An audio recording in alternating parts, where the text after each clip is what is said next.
Welcome back नाजरीन, जहां हम प्रोग्राम के पहले चंक में भी वॉर सिनेरियो के हवाले से गुफ्तगू कर रहे हैं। इसी हवाले से अब्दुल्ला हमीद गुल साहब ने मुझे ज्वाइन किया प्रोग्राम के दूसरे चंक में और इस हवाले से उनका भी एनालिसिस लेंगे। अब्दुल्ला साहब, thank you so much for joining us. सबसे पहले तो मुझे ये बताइएगा कि अब्बास अरागची साहब इस वक्त बड़ी एक्टिव नज़र आ रहे हैं और रशिया पहुँच चुके हैं ओमान के ऑफिशियल टूर के बाद और पाकिस्तान के ऑफिशियल टूर के बाद। आप क्या समझते हैं कि इस वक्त क्या ब्रेक थ्रू एक होने जा रहा है, जिसके इम्कानात हैं? बिस्मिल्लाहिर्रहमानिर्रहीम, बहुत बहुत शुक्रिया, आपने मदद किया और मैं माफी चाहता हूं कि मैंने आपको वीडियो लिंक पे ज्वाइन करना था लेकिन वो मैं ना कर सका कुछ तकनीकी वजूहात की बुनियाद पर। No worries.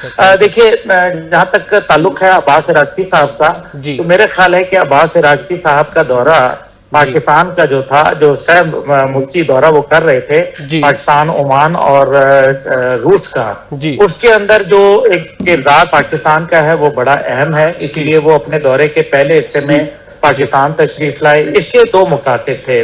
पहली बात यह है कि जो ईरान की क़यादत इस टाइम पे हालात सोच रही है उसको पाकिस्तान तक पहुंचाना, और दूसरी जानिब इसका मकसद यह है कि अपने जो करीबी ममालिक हैं उनके साथ अपने रवाबित को उस्तवार रखना।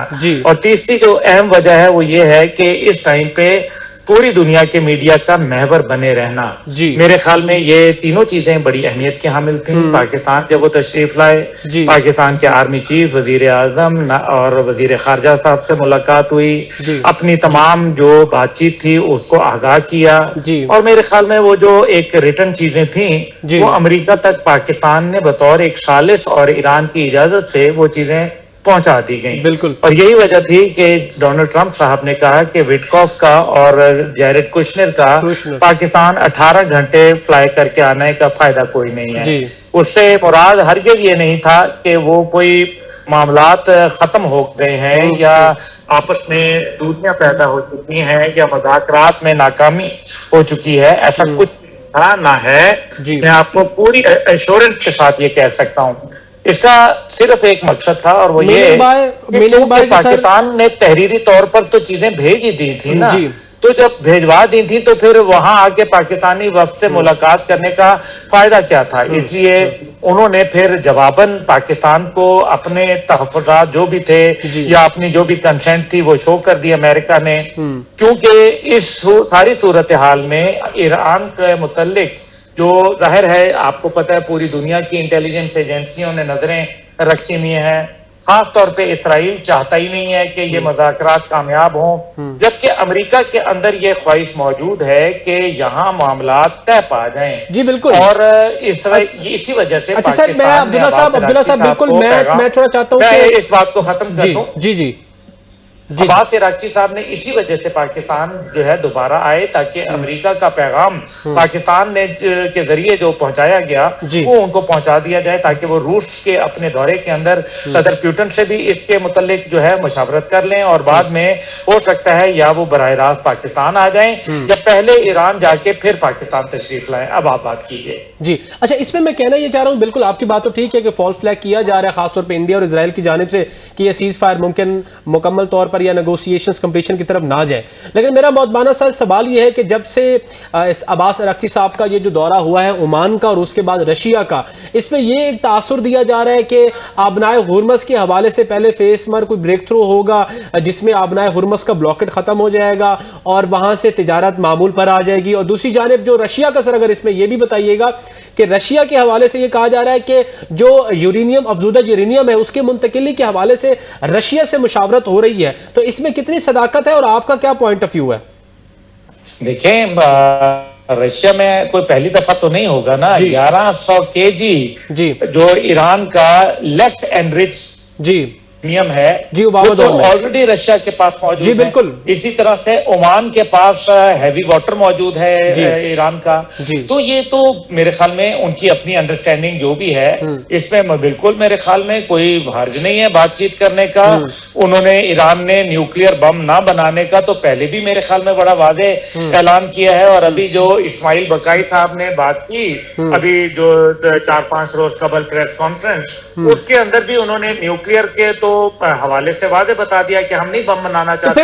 तो फिर न्यूक्लियर बनाने के हवाले से अब्दुल्ला साहब, क्या आप समझते हैं कि पासदाराना इनकलाब और खासतौर पर जो वहां की गवर्नमेंट है, जैसे हम मुश्तबा खामनाई की बात करें और दूसरी जानिब हम जो है वो गवर्नमेंट की बात कर लें, पार्लियामेंटेरियंस की, तो क्या समझते हैं कंसेंसस है वहां पे?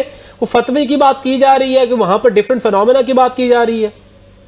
देखें, आपस में राय तो होती है ना हर आदमी की, लेकिन इसका हरगिज मतलब आपस में इंतशार नहीं होता। ठीक है। इंतशार वो होता है जिसकी वजह से अमेरिका के अंदर नेवी के मिनिस्टर को निकाल दिया जाता है दौरान जंग। बिल्कुल।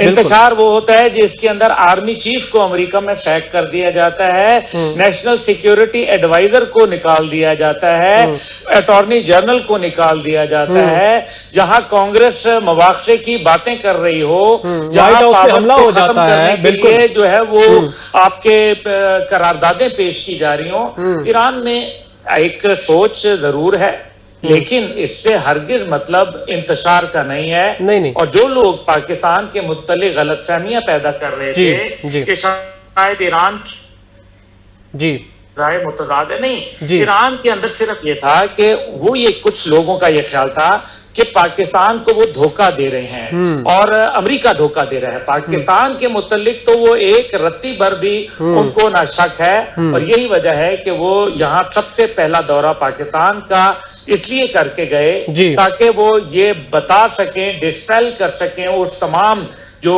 एक सूरत हाल जो कि एक झूठी तौर पर बनाई गई, प्रोपगेट की गई यहूद और हनूद की जानिब से, उसको खत्म करने के लिए उन्होंने पाकिस्तान का दौरा किया और मेरे ख्याल में बड़ा कामयाब दौरा था। और 24 घंटे में 2 दफा आना, इससे ज्यादा पाकिस्तान पे एतमाद और क्या होगा। हाँ, आबनाए हुर्मुज की जहां आपने बात की, आबनाए हुर्मुज तो उनकी शर्त है कि वो खोलें, क्योंकि यही शर्त तो पहले जेडी वेंस ने लगाई थी और फिर हमारे फील्ड मार्शल साहब ने वो कर दिखाया जो सुपर पावर ना कर सकी, आबनाए हुर्मुज को खुलवा दिया। लेकिन फिर आबनाए हुर्मुज तो अमेरिका ने बंद की ना, यानी कि वो आबनाए हुर्मुज जिसको अमेरिका ये कह रहा था कि जनाब उसको खोल दिया जाए, पाकिस्तान की काविशों से खुल गई, लेकिन उसको फिर बंद किसने किया? अमेरिका ने बंद किया। ईरान अपने आबनाए हुर्मुज की शर्त के ऊपर मेरे ख्याल में मजबूती से कायम है। अच्छा, इसमें मुझे ये बताएं कि मैं लबनान वाले इशू पे आने से पहले मैं ये जानना चाह रहा हूँ कि व्हाइट हाउस के हमले के हवाले से आपका क्या पॉइंट ऑफ व्यू है? कहा जा रहा है कि कॉन्स्पिरेसी थ्योरी है, जो रेटिंग कम होगी है डोनाल्ड ट्रंप की, या तो वो एक थ्योरी है, या दूसरी जानिब को इजराइल की तरफ से ये करवाया गया है? क्योंकि व्हाइट हाउस की तो बड़ी सिक्योरिटी बड़ी जो है वो स्ट्रिक्ट होती है, तो हाउ इट इज पॉसिबल कि डोनाल्ड ट्रंप के ऊपर हमले की कोशिश की जाए? देखिए, सबसे पहले तो मैं जाहिर है मजम्मत ही करूंगा इसकी, और इसमें लेकिन चंद सवालात हैं जो जन्म लेते हैं। जैसे कि जब एक वेन्यू का डिसाइड हुआ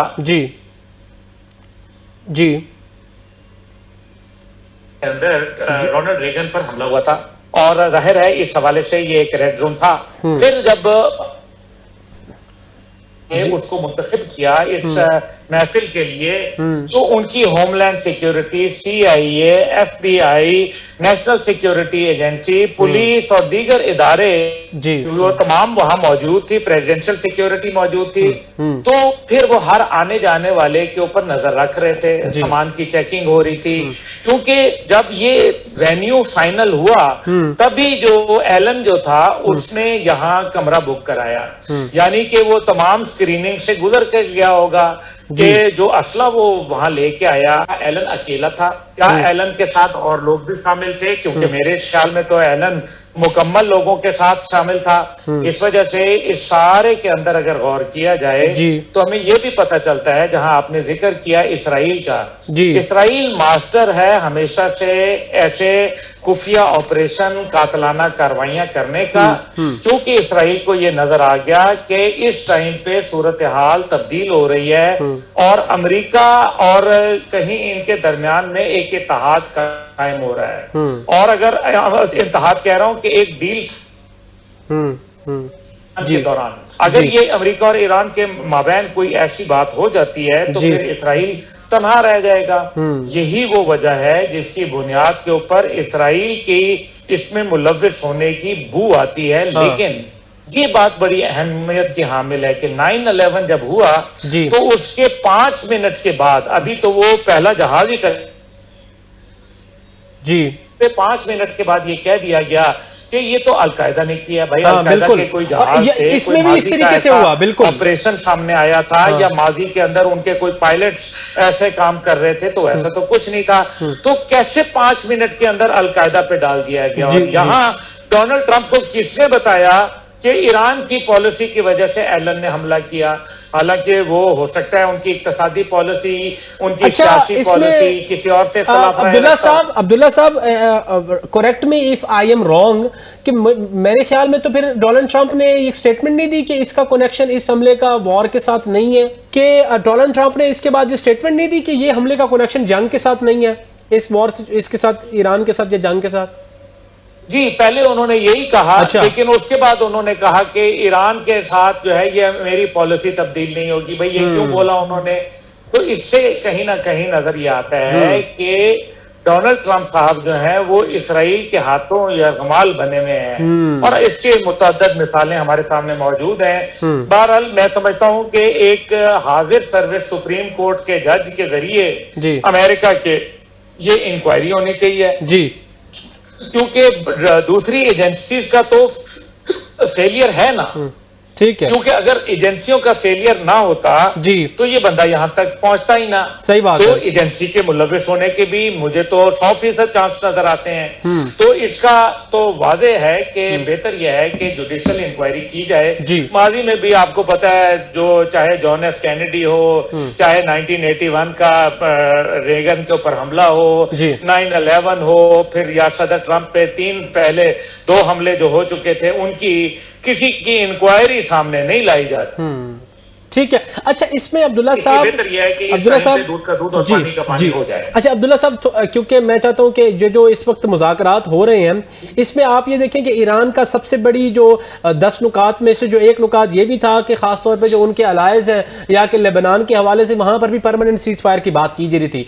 तो डोनाल्ड ट्रंप ने वो सीज फायर तो करवा दिया था लेबनान और इसराइल के दरमियान, लेकिन वहां पर खिलाफ वर्जी हो रही है। और खासतौर पर आज एक अहम डेवलपमेंट भी आपने देखी होगी कि हमास और हिजबुल्लाह की जानिब से या इजराइल की जानिब से जो इस वक्त लफ्जी गोलाबारी भी जारी है, और साथ साथ उस वॉर सिचुएशन भी चल रही है, खिलाफ वर्जी हो रही है। जी बिल्कुल, देखें जहां तक लबनान का मामला है, लबनान उनका एलाई है, और अभी पासदारान ने वादे कर दिया कि वो हिजबुल्लाह को नहीं छोड़ेंगे और तनहा नहीं छोड़ेंगे। ये उनकी एक स्टेटेड पॉलिसी है, और मेरे ख्याल में कि बिल्कुल होनी भी चाहिए उनकी, क्योंकि वो इस हिसाब से भी जस्टिफाइड हैं, क्योंकि उनको ये मालूम है कि खित्ते के अंदर अगर एक मुल्क भी जंग के अंदर लपेटा गया तो पूरा खिता लपेटा जाएगा। जैसे 7 अक्टूबर 2023 के बाद से आज तक ये जंग तीसरी आलमी जंग के अंदर तकरीबन बनती जा रही है। जी बिल्कुल। तो यही वजह थी कि ईरान ये कह रहा था कि जनाब अगर चीज फायर होगा तो मुकम्मल होगा, अगर जंगबंदी होगी तो मुकम्मल होगी, एग्रीमेंट होगा तो मुकम्मल होगा। और मेरे ख्याल में इस बात को पहले जेडी वेंस ने कबूल भी किया था, क्योंकि इसी वजह से उन्होंने 8 नुकात में से सिर्फ 2 पे बात की, यानी कि 10 में से 8 के ऊपर तो उन्होंने वो कमेंट ही नहीं किया जी। तो वो तो नीम रजामंदी में शामिल होता है ना। अच्छा, इसमें सर क्योंकि आखिर में मैं ये चाहता हूँ खासतौर पे अफगानिस्तान के बॉर्डर के ऊपर जिस तरीके से जी सर, दो के ऊपर जिनमें आबनाए हुर्मुज और न्यूक्लियर था, वो सिर्फ उन्होंने जो है वो अपना एक और जहन रखा, और उसके ऊपर मेरे ख्याल में बातचीत आज भी जारी है। ठीक है। अच्छा अब्दुल्ला साहब, मुझे थोड़ा सा अफगानिस्तान वाले ये हमारा ऑपरेशन गज़ब बिल हक के हवाले से जो आप एक और अहम डेवलपमेंट भी आई है कि वहां पर हमारी सिक्योरिटी एजेंसीज की कामयाबियां जारी हैं, और अंगूर अड्डा और दीगर प्लेसेस के ऊपर मजीद तालिबान को हलाक कर दिया गया है। क्या इस हवाले से आपका क्या एनालिसिस है जनाब? देखिए, जहां तक ताल्लुक है इस टाइम पे अंगूर अड्डा का, तो आज उनके ऊपर बिला इस्तेहाल फायरिंग की गई अफगानिस्तान की जानिब से, और मैं ये समझता हूं कि क्योंकि अब मार्का हक को और पाकिस्तान की फतह को 1 साल मुकम्मल होने वाला है, और इससे पहले अनिल चौहान ये कह चुका है, America Indian journal commander defence services, कि जनाब हमारा जो है वो सिंदूर 1 को तो आप भूल जाएं, क्योंकि उसमें तो उनको जाहिर मार पड़ गई थी। तो अब वो इस किस्म के नित नए फितना फसाद क्रिएट करना चाहते हैं, दहशत गर्दों के हाथ मजबूत करना चाहते हैं, अफगानिस्तान से हम पर जो है वो इनडायरेक्ट अटैक करवाना चाहते हैं। लेकिन हमारी सिक्योरिटी फोर्सेज जो है वो भी कोई गोलियां नहीं खेली हुई, उन्होंने जो है ना वो कैंचे नहीं खेले, उन्होंने सच्ची माचली की गोलियां खेली हैं। बिल्कुल, तो वो इंशाअल्लाह ताला उसका जवाब उन्होंने मौसर दिया है। मुकम्मल नाकामी का सामना करना पड़ा है। पाकिस्तान की जानिब से अफगानिस्तान के हवाले से कार्रवाइयां जारी हैं रमजान शरीफ से लेके आज तक, और उसके अंदर सिर्फ ईद की वजह से, एहतराम ईद की वजह से जो है वो हमने एक जंगबंदी रोकी थी। जी बिल्कुल, लेकिन ना उसको हमने सीज फायर का नाम दिया था ना कुछ, वो एक सिर्फ एहतराम के लिए हमने रोक दिया था। इसलिए पाकिस्तान की कार्रवाइयां आर्टिकल 51 यूनाइटेड नेशन चार्टर के जरिए जो इजाजत देती है कि अगर आप पर हमला हो तो आप अपना दिफा का हक महफूज रखते हैं, हमने उसके जरिए दहशत गर्दों की कमर तोड़ रहे हैं। और यही वजह है कि हम पर वावेला बड़ा किया जाता है कि जनाब सिविलियन को टारगेट करा रहे हैं, जबकि बिल्कुल झूठ बात है। उसकी वजह यह है कि अगर सिविलियन टारगेट होते तो फिर अफगान मीडिया को उन तमाम जगहों के ऊपर जाने से क्यों अफगानिस्तान की हुकूमत रोकती है जहां पाकिस्तान दहशत गर्दों के ठिकानों को निशाना बनाता है। इसी वजह से ना कि वहां उनके असला डेपो, उनकी दहशत गर्दों की ट्रेनिंग और उनके दहशत गर्द वहां मौजूद होते हैं। इस वजह से वो वहां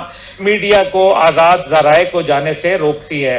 तो मेरा ख्याल है कि इस टाइम पे जो अफगानिस्तान की सूरत हाल है, ये छोटी मोटी चीजें चलती रहेंगी, बुनियादी चीजों में अल्हम्दुलिल्लाह पाकिस्तान ने मेरे ख्याल में इन चीजों से बहुत आगे निकल चुके हैं अल्हम्दुलिल्लाह। Thank you so much sir Abdullah साहब, आपने अपना कीमती टाइम दिया। नाजरीन, आज का प्रोग्राम का वक्त ख़त्म हो चुका है, और जिस तरीके से अब्दुल्ला साहब कह रहे थे कि Pakistan article 51 of United nation के तहत अपना ये हक रखता है कि सेल्फ डिफेंस दे सके, ख़ास तौर पे, और मुज़ाकरात के हवाले से भी हमने गुफ्तगू की। ये आने वाला वक्त बताएगा कि यह मामला किस तरीके से जाएगा, लेकिन इस वक्त पाकिस्तान की बैनुल-अक़वामी सतह पर मुकम्मल तौर पर पजीराई हो रही है। पाकिस्तान डिप्लोमेटिकली और ख़ास तौर पे पाकिस्तान मिलिट्री वाइज इस वक्त अपनी जो है वो जौहर माशाल्लाह से, अपनी एसेंस जो है वो उसको बावर करार रहा है। अपने मेज़बान उमर शरीफ लिगारी को इजाज़त दीजिए, इंशाल्लाह आपसे कल फिर मुलाकात होगी। अल्लाह निगहबान, पाकिस्तान जिंदाबाद।